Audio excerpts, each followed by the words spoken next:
حضور صلی اللہ علیہ وسلم کے پاس ایک مہمان آ گئے رات کے وقت میں. جب وہ آئے تو حضور نے پوچھا کھانا کھانا ہے؟ تم نے کہا کھانا ہے. جھوٹ اور بھوک کو جمع کرنا منع ہے. کہا جی کھانا ہے. تو حضور صلی اللہ علیہ وسلم نے فرمایا ازواج مطہرات کے گھروں میں پتہ کرو کچھ ہے. حضرت ام سلمہ کے گھر میں پتہ کیا تو کہا یا رسول اللہ 4 دن سے روٹی نہیں پکی. حضرت زینب سے پوچھا تو کہا حضور کئی دن سے چولہا ہی نہیں جلایا. حضرت عائشہ صدیقہ، حضرت میمونہ، حضرت سودا، تمام گھروں سے بظاہر یہ 2 جہاں کے شاہ ہیں پر پاس کچھ رکھتے نہیں. 2 جہاں کی نعمتیں ہیں ان کے خالی ہاتھ میں. ہر چیز ہے پر فقر اختیاری ہے. کوئی شے نہ ملی تو نبی پاک صلی اللہ علیہ وسلم نے مسجد میں اعلان کیا، فرمایا کون ہے جو میرے مہمان کو روٹی کھلائے؟ ان لفظوں کا حسن کوئی حسن والا ہی سمجھ سکتا ہے. فرمایا کون ہے جو میرے مہمان کو کھانا کھلائے؟ تو ایک صحابی لے گئے اور اٹھے وہ صحابی جو صحابہ میں غریب تھے، ایک انصاری جو غریب آدمی تھے. بہت زیادہ امیر آدمی اللہ کی راہ میں خرچ نہیں کر پاتا، اس کے لیے مشکل ہو جاتا ہے. اس کے لیے بہت امیر آدمی جو ہوتا ہے نا، وہ جتنا زیادہ امیر ہوتا ہے نا اتنی دیوار اس کے گرد کھڑی ہو جاتی ہے پیسوں کی، مشکل ہو جاتا ہے اس کے لیے. غریب آدمی کھڑے ہوئے. اگرچہ میرے محبوب کے غلاموں میں جو بڑے امیر تھے وہ بھی خرچ کرنے میں بڑے آگے تھے. حضرت عثمان غنی رضی اللہ تعالیٰ عنہ، حضرت عبد الرحمن ابن عوف، حضرت ابو بکر صدیق رضی اللہ. لیکن یہ غریب آدمی کا حضور میں لے جاؤں گا، میں لے کے جاؤں گا. اور یہ بخاری مسلم ہے. حضور نے فرمایا لے جاؤ. وہ اب صحابی گھر لے گئے اور بیوی سے مشورہ کیا. بات پہ غور کرنا، ہر چیز کی بھوک دیکھی جا سکتی ہے، بچوں کی نہیں دیکھی جا سکتی. وہ انصاری حضور کے مہمان کو گھر لے گئے، جا کے بیوی سے مشورہ کیا. کہا بھلی مانس گھر میں کچھ ہے؟ تو اس نے کہا تھوڑا سا بچوں کے لیے کھانا رکھا ہے. بچوں کے لیے. بچے تو بزدل کر دیتے ہیں، بچے تو آدمی کو بزدل کر دیتے ہیں، بچے تو مار دیتے ہیں، کلیجہ پھٹ جاتا ہے بچہ بھوکا ہو تو، نیند نہیں آتی. اب صحابی اپنی بیوی سے کیا کہتے ہیں؟ کہتے ہیں بچوں کو بہلا کے سلا دے. اور رسول اللہ کے لیے نہیں، رسول اللہ کے مہمان کے لیے. بھئی نبی پاک کے لیے نہیں، حضور کے. تجھ سے در در سے سگ اور سگ سے ہے مجھ کو نسبت. میری گردن میں بھی ہے دور کا پٹکا تیرا، تجھ سے در در سے سگ سگ سے ہے مجھ کو نسبت. لمبی بات ہے. کہ بچوں کو سلا دو. بی بی نے بچوں کو سلا دیا تو میاں بیوی کا مشورہ ہوا کہ مہمان کے ساتھ بیٹھ کے روٹی کھانا بھی سنت ہے. تو اب مہمان کے ساتھ بیٹھ کے کھانا بھی ہے تو کھانا ہے 1-2 آدمی کا. اب خاوند اپنی بیوی کو تیار کرتا ہے کہ میں بھی کھانے پہ بیٹھ جاؤں گا، تو بھی بیٹھ جانا. اور جب مہمان کھانے میں ہاتھ ڈال لے تو اٹھنا، کہنا او ہو دیا تو صحیح کیا ہی نہیں، ابھی بجھ جائے گا. اور جا کے دیا بجھا دینا. ہم ہاتھ ہلاتے رہیں گے، مہمان روٹی کھاتا رہے گا. اور یار اس درد کو، اس کیف کو سمجھو. گھر میں بچے بھی بھوکے، بچوں کی ماں بھی بھوکی، بچوں کا باپ بھی بھوکا. دسترخوان پہ روٹی لگ گئی، روٹیاں چون ڈالی. بی بی اٹھی کہنے لگی او ہو چراغ تو صحیح کیا ہی نہیں، یہ تو بجھ جائے گا. حوصلے مند بی بی جس نے بچے بھوکے سلا دیے. وہ بھوکے سوئے ہوئے بچوں کی بھوکی اماں اٹھی اور اپنے خاوند کی تابع داری میں اٹھی. میں گڈی تے ہتھ ڈور سجن دے، وہ جنج رکھے اونج رہنا ہے. اٹھی اور اس نے نہ دیا ٹھیک کرنے کے بہانے بجھا دیا. مہمان روٹی کھاتا رہا اور رسول اللہ کے نوکر قربانی دیتے رہے. وہ روٹی کھا کے سیر ہو کے بستر بچھایا تو سو گیا. یہ میاں بیوی ساری رات بچوں کی طرف دیکھتے رہے اور غور کرتے رہے اور راضی رہے کہ ہم نے حضور کا فریضہ نبھایا ہے. قربان جاؤں محبوب پہ، بے خبر ہو جو غلاموں سے وہ آقا کیا ہے. وہ صحابہ وہ اگر قربانیاں دیتے تھے تو جو اعزاز ملتا تھا وہ بھی بڑا شان والا ہے. صحابی کہتے ہیں میں فجر کی نماز پڑھنے مسجد آیا، پہلا قدم رکھا تو میرے کریم بولے. حضور نے فرمایا رات جو تو نے اور تیری بیوی نے عمل کیا ہے خدا کو بھی بڑا پسند آیا ہے، محمد مصطفیٰ کو بھی بڑا پسند ہے. اور پھر ایک لفظ اور ہے حدیث میں، ایک روایت میں کچھ جملے اور بھی ہیں. حضور نے فرمایا جب تو اور تیری بیوی رات مہمان کے ساتھ ایثار کر رہے تھے نا تو عرش کا مالک تمہیں مسکرا مسکرا کے دیکھ رہا تھا. رب تمہیں دیکھ کے مسکرا رہا تھا، رب تمہیں دیکھ کے مسکرا، تر دامنی پہ شیخ ہماری نہ جائیے، ہم دامن نچوڑ دیں تو فرشتے وضو کریں۔ فرمایا وہ مسکرا رہا تھا کہ میرے بندے میرے رسول کی رضا کے لیے کیا کر رہے ہیں۔ اور صاحب دیکھو، نبی پاک کے لیے نہیں، خاندان کے لیے نہیں، خاندان نبوت کے لیے نہیں، حضور کے نہ سمجھیں یار، اس پہلو کو سمجھیں، نبی پاک کے بریلی کے امام بول پڑے، فرمانے لگے تجھ سے در، در سے سگ، سگ سے ہے مجھ کو نسبت، تجھ سے در، در سے سگ کتے کو کہتے ہیں فارسی میں۔ فرماتے محبوب تیرا دروازہ اور دروازے پہ کتا اور کتے کے پاس میں بیٹھا ہوں، چلو کتے کے پاس تو بیٹھا ہوں نا، میری گردن میں بھی کوئی تو پٹکا آیا ہی ہے نا، تجھ سے در، در سے سگ اور سگ سے ہے مجھ کو نسبت، چلو میری گردن میں بھی ہے دور کا پٹکا تیرا۔ قرآن مجید بول اٹھا، رب کریم نے فرمایا حبیب یہ تیرے غلام وہ ہیں کہ وَيُقْصِرُونَ عَلَىٰ أَنفُسِهِمْ وَلَوْ كَانَ بِهِمْ خَصَاصَةٌ، فرمایا ان کا حال یہ ہے کہ جس چیز کی شدید حاجت ہوتی ہے وہ بھی اپنے بھائیوں پہ قربان کر دیتے ہیں، وہ دے دیتے ہیں تیرے نام پہ۔ جب مکے والے مدینے آئے، انصار مدینہ، تو میرے مصطفیٰ کریم نے فرمایا نہ تمہاری نسلیں ایک ہیں نہ قبیلے ایک ہیں، لیکن تمہارا نبی ایک ہے، تمہارا رسول ایک، خدا ایک، کتاب ایک، تمہارا میری وجہ سے رشتہ ہے، چلو اپنے بھائیوں کے ساتھ احسار کرو، چلو احسار کرو۔ اگر کسی کے 2 مکان تھے تو اس نے ایک اس کو دے دیا جو مکے سے آیا تھا، 2 باغ تھے تو ایک دے دیا، کسی کے پاس ایک تھا تو آدھا بانٹ کے دے دیا، ہر چیز تقسیم کر دی۔ حالات بدل جاتے ہیں، حالات بدل جاتے ہیں، تلک الایام نداولھا بین الناس، اللہ لوگوں کے درمیان دن بدل دیتا ہے، حالات بدل گئے، بڑا مال غنیمت آیا، بنو نزیر کا علاقہ فتح ہوا تو میرے رسول پاک صلی اللہ تعالیٰ علیہ وسلم نے انصار مدینہ کو اکٹھا کیا، فرمایا بھئی مال اب بڑا آ گیا ہے۔ 2 باتیں، یہاں تو اس طرح کرتے ہیں کہ میں ان کو کہتا ہوں جو مکے سے آئے تھے کہ جتنی تمہاری جائیدادیں باغ انہوں نے لیے ہیں واپس کر دیتے ہیں تمہیں، اور جو مال آیا ہے وہ بھی تم میں سے آدھا آدھا دونوں کے درمیان بانٹ دیتے ہیں، یا جیسے تمہارا دل چاہے، تمہارے مال بھی واپس کرتے ہیں اور جو وہاں سے مال آیا وہ تمہارے بیچ بانٹ دیتے ہیں، یا اگر تم کہو تو یہ مال ان کو دے دیتے ہیں مہاجرین کو اور تمہیں تمہارے مال واپس مل جاتے ہیں۔ حضور نے پوچھا انصار مدینہ سے، حضرت سعد بن معاذ، سعد بن عبادہ تڑپ کے کھڑے ہوئے، عرض کی محبوبہ میں تو ابو بکر کو جانتا ہی نہیں تھا، حضور مجھے کیا پتا عمر کون ہے، میں کیا جانوں عثمان غنی مولا علی کی عظمتوں کو، محبوبہ میں نے تو تجھے ان کی طرف مسکرا کے دیکھتے ہوئے دیکھا ہے، تیرا جلوہ دیکھا ہے، تجھ سے در در سے سگ سگ سے ہے مجھ کو نسبت۔ یا رسول اللہ صلی اللہ علیہ وسلم ہم سے مشورہ نہ کریں، آپ اس طرح کریں جو جائیدادیں ہم نے انہیں دی ہیں وہ بھی ان کے پاس رہنے دیں، اور جو مال آیا ہے وہ بھی ان میں تقسیم کر دیں، اس لیے کہ ہمیں تو بس اتنا پتا ہے کہ یہ آپ کے غلام ہیں، آپ کے نوکر ہیں، ہمیں اس سے زیادہ کسی چیز کے کوئی غرض، بس آپ کے غلام ہے، بات ختم ہو گئی۔ حضور خاموش ہو گئے۔ صحابہ کہتے ہیں دیر کے بعد ہم نے کہا فیصلہ ہونا چاہیے، فیصلہ پتہ کیا ہوا؟ حضور نے ہاتھ اٹھائے، کہا اے اللہ میرے مدینے والوں پہ رحم فرما، اے اللہ میرے انصار پہ رحم فرما، اللہ ان کے جذبے قبول فرما۔ بھائی احسار والی زندگی، وہ کیا بات ہوئی کہ میں نے بڑی قربانی دی ہے، اور جب تک تو قربانی نہیں دیتا تو قدر والا نہیں ہوتا۔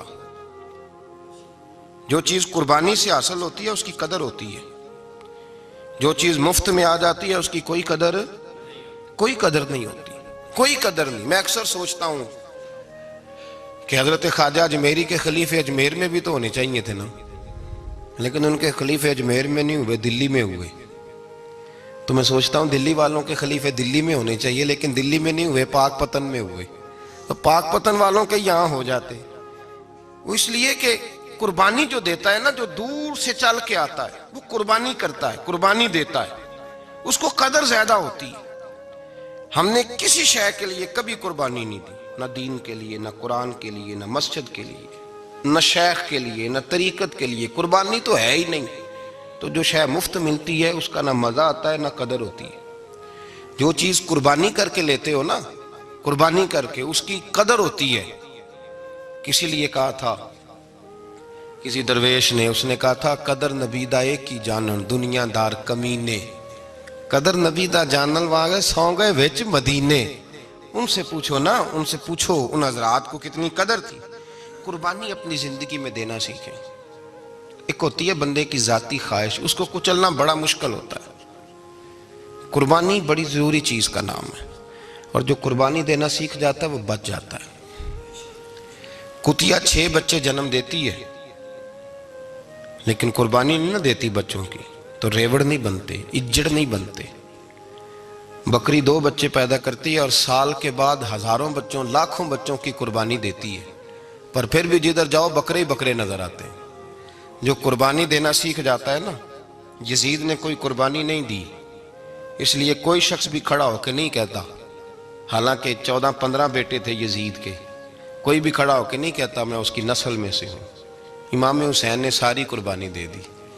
ایک زین العابدین بچے تھے، پوری دنیا میں اللہ نے سید عطا فرمائے ہوئے ہیں. جو قربانی دینا سیکھ جاتا ہے وہ بچ جاتا ہے. ہم نا قربانی کیا، ہمارے پاس تو اضافی شے ہے وہی دینے کو تیار نہیں. جب آپ تیار ہی نہیں تو سودا ہی نہیں کر، آپ نکلے ہی نہیں میدان میں تو حاصل کیسے ہو؟ حصول تو تب ہوگا نا جب آپ کوئی انویسٹمنٹ کریں گے. تو آپ انویسٹ ہی نہیں کر رہے تو بھائی آپ نے پودا ہی نہیں لگایا تو پھل کیسے ملے؟ قربانی نہیں دی تو وہ درجہ کیسے ملے؟ اس کے لیے تو قربانی ضروری ہے. اب تمام صحابہ کی زندگی پڑھ لیں، حضرت ابو بکر سے لے کر حضرت بلال تک، یہ سارے قربانی والے ہیں. آپ تمام اولیاء کی صفت پڑھ لیں، حضرت غوث اعظم، جیلانی، داتا علی اجویری، خواجہ معین الدین، یہ سب قربانی والے لوگ ہیں. قربانی دیتے رہے تو بچے ہوئے ہیں. ان کے جو ساتھ تھے وہ بھی قربانیوں والے تھے.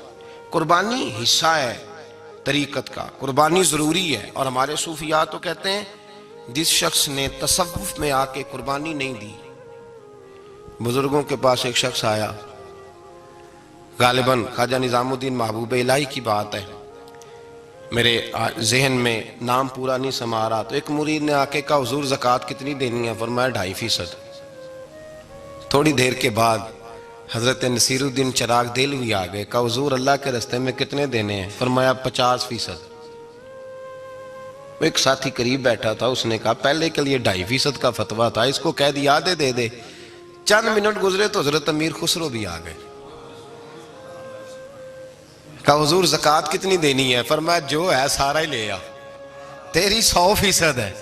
تو وہ ساتھی جو قریب بیٹھے تھے اس نے کہا بابا فتوے علیحدہ علیحدہ ہیں. فرمایا فتویٰ ایک ہی ہے، بندے علیحدہ علیحدہ ہیں. فتویٰ ایک ہی ہے، مجھے پتہ ہے کون کتنے دے سکتا ہے. وہ جس کو میں نے 2.5% کہا ہے وہ بھی جا کے حساب کتاب کرے گا، اس نے 2.5 بھی پورا نہیں دینا. فرمایا جس امیر خسرو کو میں نے کہا نا سارا لے آ، اس کا دل کرے گا میں اپنا مکان بھی توڑ کے لے آؤں. میں نے فتویٰ ایک ہے، بندہ دیکھ کے بات کی ہے. بھائی قربانی نہیں ہے، اظہار ہی نہیں ہے، جذبہ ہی نہیں ہے، ہمارا مزاج ہی نہیں ہے. لیکن نا یہ اب ایک تو شریعت کی قربانی ہے نا، یہ تو اس پہ بھی لوگ بڑا سوچیں گے، اس پہ بھی لوگ بڑا سوچیں گے. فتوے پوچھتے پھریں گے کہ جی میرے اوپر تو ابھی میں نے تو 15,500 قرضہ دینا ہے، دوں کہ نہ دوں، کون سی دوں؟ فتوے پوچھیں گے. دینے کی دفعہ فتوے پوچھیں گے اور لینے کی دفعہ چھٹی، جو آتا ہے آنے دو. کبھی لینے کی دفعہ بھی فتویٰ پوچھنا صاحب کہ یہ مجھے اتنا مال آ رہا لے لوں کہ نہ لوں. وہ لے لیا، قابو کر لیا. جب دینے کی باری آئی تو فتویٰ احصار کرے. اور احصار صفت ہے مسلمان کی، یہ احصار کرنے لگتا ہے تو بچنے لگ جاتا ہے، اس کا فائدہ ہونے لگ جاتا ہے. قربانی دینے لگ جاتا ہے تو بچ جاتا ہے. کسی نے کہا تھا سن اے مسلمان، یہ نکتہ فیض قرآنی میں ہے، عظمت و اسلام اور مسلم صرف قربانی میں ہے. اگر تو جینا چاہتا ہے تو قربان ہو، اپنے مزاج میں قربانی. اور ایک عیسائی اسکالر تھا امریکہ کا، صرف ایک حدیث پڑھ کے مسلمان ہو گیا، کلمہ ہی پڑھ گیا. حدیث کیا ہے؟ جنگ یرموک ہے. تو 7 صحابہ زخمی ہیں، چور چور زخموں سے لیٹے ہوئے، گرمی بڑی شدید ہے. العطش العطش، پیاس پیاس پیاس پکارے ایک صحابی. ایک آدمی دوڑا دوڑا آیا، پانی کا برتن ہاتھ میں ہے، اس کے منہ کے قریب پانی کیا تو قریب ایک اور زخمی نے کہا میں بھی پیاسا ہوں. زخموں سے چور چور شخص نے، میدان میں پڑے ہوئے آدمی نے کہا یار پہلے اسے پلا دو، وہ زیادہ پیاسا ہے. وہ کہتا ہے میں جب اس کے پاس گیا، اس کو پانی دینے لگا تو ایک آدمی قریب سے اور بولا یار میرے تو زبان پہ زخم ہے، دوڑ کے آؤ، بڑی پیاس ہے۔ کہتا میں نے پانی کا کٹورا اس کے قریب جو کیا تو چوتھا بول پڑا۔ اس نے کہا ادھر لے جاؤ یار، میرا گزارا ہو جائے گا، کام چل جائے گا۔ وہ کہتا پانچواں بول پڑا تو چوتھے نے انکار کر دیا، میں نہیں پیوں گا، پہلے اس کے پاس لے جاؤ۔ کہتا حد ہو گئی۔ ساتویں تک میں آیا، اور جب میں ساتویں تک آیا تو پہلے نے پھر چیخ ماری۔ تو فرماتے ہیں وہ ساتواں کہنے لگا نہیں ادھر لے جا یار، اس کو پیاس زیادہ لگی ہوئی ہے۔ کہتے ہیں جب میں اس تک گیا تو وہ جام شہادت نوش کر چکا تھا۔ پلٹ کے دوسرے کے پاس آیا تو وہ بھی فوت ہو گیا۔ تیسرے کے پاس آیا تو وہ بھی رب کریم کی بارگاہ ناز میں حاضر ہو گیا۔ ساتوں شہید ہو گئے۔ تو پانی کا کٹورا میرے ہاتھ میں رہا، میں کبھی آسمان دیکھتا، کبھی زمین دیکھتا، کبھی پانی دیکھتا، کبھی میں ان 7 شہیدوں کے چہرے دیکھتا۔ پھر دل میں خیال آیا یہ تو گردنیں کاٹنے والے تھے، یہ تو ایک دوسرے کو قتل کرنے والے تھے، یہ تو خون پینے والے تھے۔ آج یہ سارے اس لیے کر رہے ہیں کہ سارے محمد عربی کے غلام بن گئے، رسول اللہ صلی اللہ علیہ وسلم کے نوکر بن گئے۔ وہ کہتا میں نے حدیث پڑھی تو میں مسلمان ہو گیا۔ میں نے کہا یہ جذبے دنیا دار بندہ پیدا نہیں کر سکتا، یہ جس نے جذبہ پیدا کیا وہ اللہ کا سچا رسول ہے۔ میرے بھائی اظہار کا مزاج پیدا کریں۔ قربانی تو نہیں رہی معاشرے میں، اظہار ہی تو نہیں ہے۔ ہم روایتیں پڑھتے ہیں سنتے ہیں، لیکن آپ یقین کریں پنکھے کے نیچے مسجد میں کوئی دوسرے کو جگہ دینے کو تیار نہیں۔ پھر پنکھا ہے نا چل رہا ہے تو کوشش ہے کہ مجھے عین اس جگہ ملے جہاں پنکھا چل رہا ہے۔ اتنا بھی اظہار کرنے کو لوگ تیار نہیں، اتنا بھی۔ اور درجے بڑے بڑے لینے چاہتے ہیں، بڑے بڑے درجے۔ وہ ہمارے پاس لوگ آتے ہیں، 2-4 لفظ لکھے ہوتے ہیں نا نام کے ساتھ، کوئی علامہ لکھ دیتا ہے، کوئی پیر صاحب لکھ دیتا ہے، تو لوگ بڑی باتیں پوچھ لیتے ہیں۔ کئی دفعہ آ کے پوچھتے ہیں میرا زیارت کرنے کو دل کرتا ہے۔ میں کہتا ہوں یار تو نے آخری سیڑھی پہ پیر رکھ دیا ہے، بالکل آخری پہ۔ دل تو تیرا جس چیز کو کرے گا تو وہ کرنے لگ جائے گا۔ پہلے شروع تو حضرت جنید بغدادی رحمت اللہ تعالی علیہ، وہ دریا کنارے کھڑے تھے تو آپ دریا کے اندر پیر رکھا آگے جانے کے لیے۔ یہ اعلیٰ حضرت نے لکھا ہے واقعہ ملفوظات شریف میں۔ دریا پار کرنے کے لیے پیر رکھا تو ایک شخص کہنے لگا حضور مجھے بھی ساتھ لے لیں۔ آپ نے فرمایا میں دریا پار کروں گا تو اس طرح کرنا، میرا کرتا پکڑ لے اور یا جنید یا جنید کہنا شروع کر دے۔ یا جنید یا جنید، اس پہ فتویٰ بھی لگ جاتا ہے، پر کیا کرے، مسئلہ تو صحیح ہے نا۔ تو پیر میرا پیچھے سے کرتا پکڑ لے اور یا جنید کہہ، وہ کہتا ہے پیر رکھا نا حضرت نے پانی میں تو میں بھی پیچھے۔ تو حضرت جنید بغدادی کیا کہتے ہیں یا رحمان یا اللہ، یا رحمان یا اللہ، وہ خود یہ پڑھ رہے ہیں اور مجھے لگایا یا جنید پہ۔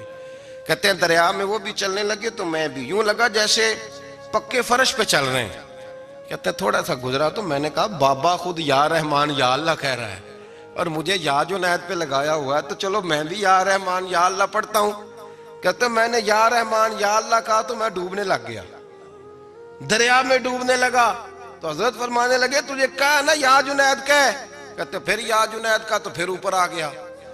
تھوڑا اور جا کے اب شیطان باز تو آتا نہیں، الذی یوسوس فی صدور الناس، یہ جاتا تو دل تک ہے نا، باز تو آتا نہیں۔ دن میں 36 دفعہ تو مشورہ دیتا ہے کہ سیدھی نماز پڑھو، یہ کس چکر میں لگ گئے، روز تو تقریر کرتا ہے۔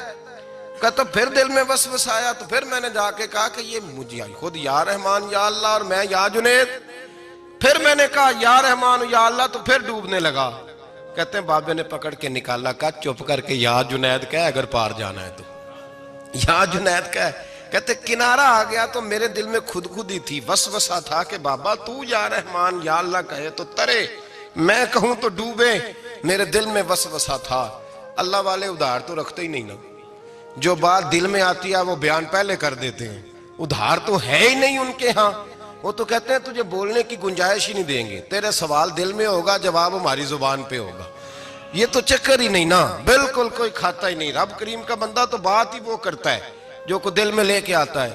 فرماتے ہیں جیسے ہی میرے دل میں یہ وسوسہ تھا، حضرت جنید بغدادی رحمت اللہ تعالیٰ علیہ باہر نکل گئے تو پلٹ کے میری طرف دیکھا اور مسکرا کے فرمانے لگے بیٹا جنید تک تو پہنچ لے، اللہ تو ابھی بڑی دور ہے، ابھی جنید تک تو پہنچ جا، ابھی تو جنید تک نہیں پہنچا، ابھی تو میرے تک تو پہنچ جا، اللہ تو ابھی بڑی دور ہے، تو ڈائریکٹ ہی وہاں تک جانے لگا ہے۔ شروع تو ہو ابھی، تو یہاں لوگ سیدھا ہی آ کے کہتے ہیں زیارت کرنی ہے۔ مجھے ایک صاحب کہنے لگے جی میں نے ایک پیر صاحب کے بارے میں سنا ہے ان کی بیعت ہوتے ہی بندے کو نبی پاک کا دیدار ہو جاتا ہے۔ میں نے کہا ٹھہر جا ذرا، اس کو بھی کہہ بریک پہ پیر رکھے، بیعت کرتے ہی دیدار ہو جاتا ہے، یہ کوئی لوٹ سیل ہے؟ زندگی گزر جاتی ہے انسان کی، مر جاتا ہے، اور جس کو حضور کا دیدار ہو پھر بچ جائے، پھر قائم رہے، پھر اس کی زندگی نہ بدلے، پھر اس کا دنیا سے کوئی تعلق رہ جائے۔ یہ پوچھ ابو بکر صدیق سے جنہیں دیدار ہوا تھا، جب دیدار ہوا تو یار رہا ہے، باقی کوئی شے بھی نہیں رہی، پھر محبوب رہے اور کچھ بھی نہیں بچتا۔ تو وہ کس طرح کا ہے جو دیدار بھی کراتا ہے اور پھر کہتا جاؤ دکان بھی کھول لو جا کے؟ یہ کیسی بات؟ وہ ایک منزل ہے، وہ اپنی جگہ پہ آ کے آتی ہے، اور یہی بہتر ہے کہ پردوں میں وہ پردہ پوش رہے۔ وہ اگر پردے اٹھا دے تو کسے ہوش رہے، پھر مشکل ہو جاتا ہے معاملہ، مشکل ہو جاتا ہے۔ تو بھائی یاد رکھیں، قربانی دینا سیکھیں، اثار کرنا سیکھیں، اور صفر سے شروع کریں۔ زندگی میں ہم لینے کے چکر میں پڑ جاتے ہیں تو نقصان اٹھاتے ہیں۔ عقل کے گھوڑے کم دوڑائیں، محبت کے ساتھ عمل زیادہ کریں، دماغ کا استعمال کم کریں اور عمل زیادہ کریں، زیادہ عمل کریں، ورنہ شیطان تو نماز بھی نہیں پڑھنے دے گا۔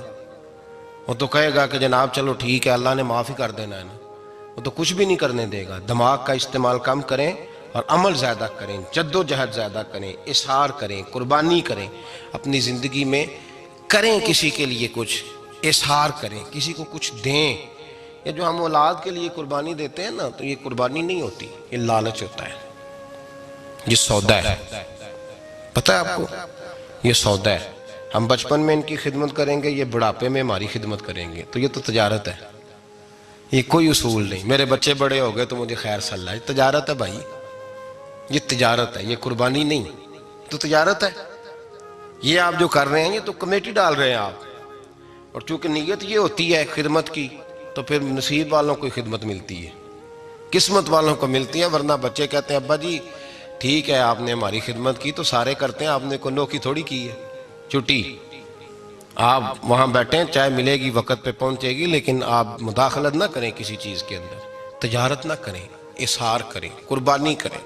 ہمارے صوفیاء یہ کہتے ہیں اولاد سے بھی توقع نہ کرو خدمت کی، نہ توقع کرو، بس یہ کہو کہ میرا رب مجھے بڑھاپے۔ دیکھیں نا نبی پاک صلی اللہ علیہ وسلم نے دعا مانگی، اے اللہ ارذل العمر ہونے سے بچا، عمر کے اس حصے سے بچا جس میں دوسروں پر انسان بوجھ بن جاتا ہے، دعا مانگ۔ تو یہ لالچ بھی نہ کبھی زندگی میں رکھیں کہ میری فلاں آدمی خدمت کرے گا، یہ لالچ بھی برا ہے، اس پر بھی توجہ نہ کریں۔ اپنی دنیا آپ پیدا کر اگر زندوں میں ہے، سر آدم ہے، ضمیر کن فکاں ہے زندگی، یاد رکھیں۔ ہوش آنے سے لے کر اپنا یہ ذہن بنا لیں کہ میں آج سے اپنے آپ کو خود چلاؤں گا، میں سایہ دوں گا، بھکاری بن کے کبھی کسی سے سہارا مانگوں گا نہیں، سہارا دیں، کسی کے لیے قربانی دیں، اظہار کریں، جد و جہد کریں۔ جو چیز آپ کے بس میں ہے وہ تو ہے، جو بس میں نہیں اس میں بھی کوشش کرنے کی آپ کوشش کریں، تگ و دو کریں۔ قربانی سے انسان سنور جاتا ہے، بن جاتا ہے۔ اللہ تبارک و تعالی ہمیں سنورنے اور بن جانے کی توفیق عطا فرمائے۔